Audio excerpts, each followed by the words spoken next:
Midway through the week, we're glad you're taking 10 minutes for CNN Student News. I'm Carl Azus. First up, surveying the damage in Taiwan.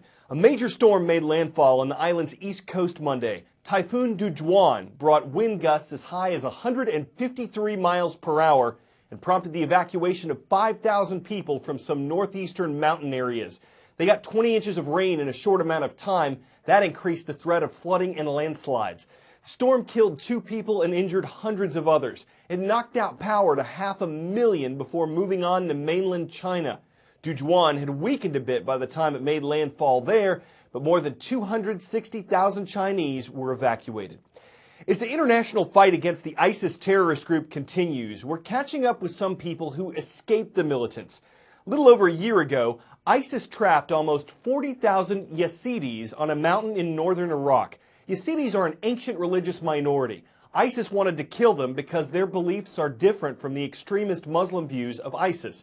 Thanks to a massive operation to evacuate the Yazidis and fight ISIS, thousands of lives were saved. In the mad dash to climb on board a flight to safety, families scrambled to stay together. These desperate people spent 9 days trapped on a barren mountain under siege from ISIS militants who chased them from their homes. Amid the chaos and gunfire, terror frozen on the face of a girl in purple, 14-year-old Aziza Hamid. More than a year later, we found Aziza and her family in this refugee camp in Iraqi Kurdistan. I'm looking forward to this. We're going to meet some old friends that we encountered in very dramatic circumstances more than a year ago. And they're right up here. Dunya, how are you? Aziza and her older 18-year-old sister Dunya are here, along with their elder brother Thabit, his wife, and his 3 children. Their situation now much better than the unfinished construction site where they lived for the first 7 months after ISIS made them flee their homes. Got him. The girls tell me they go to school here, and they say the camp has started to feel like home. Aziza, you've gotten a little taller than Dunya since I saw you last. But it does not take long for terrible memories to resurface. What's making you sad right now? When I see you, Aziza says, I remember what happened. We saw ISIS with our own eyes, how they were capturing people. If we drove down the wrong road that day, we would have ended up in ISIS' hands, but we took a different road and made it to the mountain. In the years since their narrow escape, their father's health has deteriorated and he can no longer walk. No one knows what happened to 2 elder brothers who were captured by ISIS last year and haven't been heard from since. And another brother, 23-year-old Karim, smuggled himself to Europe on the migrant trail taken by so many other people fleeing the Middle East. Hey, Karim. Hello. Hey, how are you? Where are you? Deutschland. Germany. Yeah. I asked Karim if he misses Iraq. No, that's gone. Iraq is gone for me. I lost it. I want to build a new future for myself. There is no future in Iraq. That hopelessness shared by so many people we talked to in refugee camps in northern Iraq, where people like Aziza and Dunya's older brother Thabit still struggle to deal with the trauma they endured. I just want to start a new life, he says, and I want my family to stay safe and to stay together.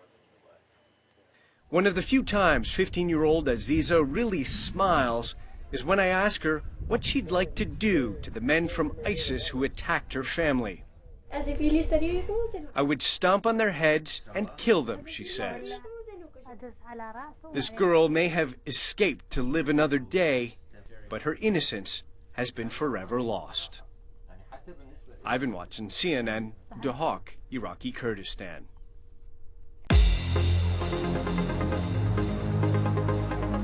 We're roving all over North America, and today's roll call will start in Canada. The province is Alberta, the city is Calgary, the school is St. Francis High, home of the Browns. Moving south to the central U.S. state of Kansas, we've got the Indians of Andale High School watching today. Hello, Andale. And though Anchorage isn't the capital of Alaska, it is the state's largest city, and it's where the Rams are watching at Wendler Middle School. Time for the shout out. At sea level, under normal conditions, how fast would you have to be travelling to be supersonic? If you think you know it, shout it out. Is it A, 253 miles per hour, B, 530 miles per hour, C, 612 miles per hour, or D, 762 miles per hour? You've got 3 seconds. Go.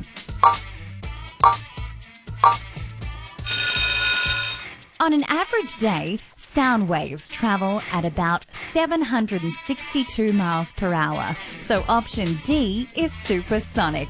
That's your answer, and that's your shout out. Of course, jets can break the speed of sound, but can a car? One did in 1997 in Nevada's Black Rock Desert. A British driver took a jet-engined vehicle to 763 miles per hour, a Guinness World Record that still stands. It was supersonic, and it's kind of slow, at least when compared to what engineers hope what this will do. It's called the Bloodhound Project. Estimated cost, $62 million, paid for by sponsors and supporters. Critics may say it's a waste of money, but the project's director says he hopes it'll inspire Britain's future engineers.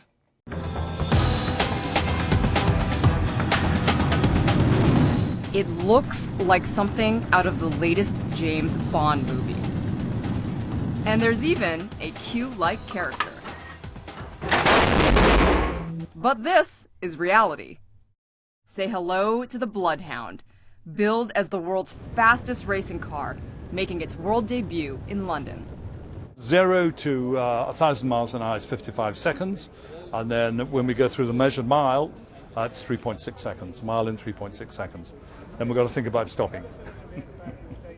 This is going to be driven by an RAF pilot. As you can see, it's not quite done yet, but when it is going to be supersonic. This race car is part jet and part rocket. This is known as a hybrid rocket. It's very, very clean and 98% efficient. It's an amazing thing. It was built by a team of Formula One and aerospace experts, with help from the British Royal Air Force and Army engineers. The goal? To smash the current world land speed record of 763 miles per hour. The outside is sleek and aerodynamic, and the insides, well, we'll let an expert tell you all about it. You've got the most impressive jet engine, the EJ200, coupled with the next generation of space travel. Our rocket motors are being built for the European Space Agency, and then the most extraordinary aerodynamic design.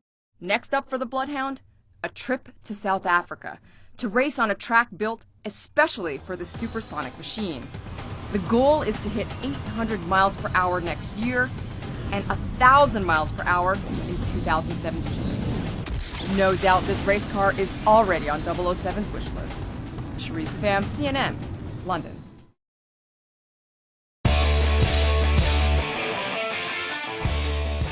Before we go, a monkey on the loose. Here he is, hanging out on a mailbox. Whoops, time for a water break. All this being loose makes a monkey thirsty. Hey, street sign, I'm shaking things up. So what, where, why? Well, it happened in Florida. A pet macaque monkey named Zeke got out of his cage and monkeyed around a while until his owner came to collect him.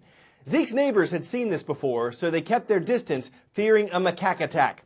So how does he keep getting out? Must have the monkey. Neighbors probably wish he'd just monkkeep to his house. But if he monkkeeps on doing this, they'll have to wonder what this prime ate to make him such an escape artist.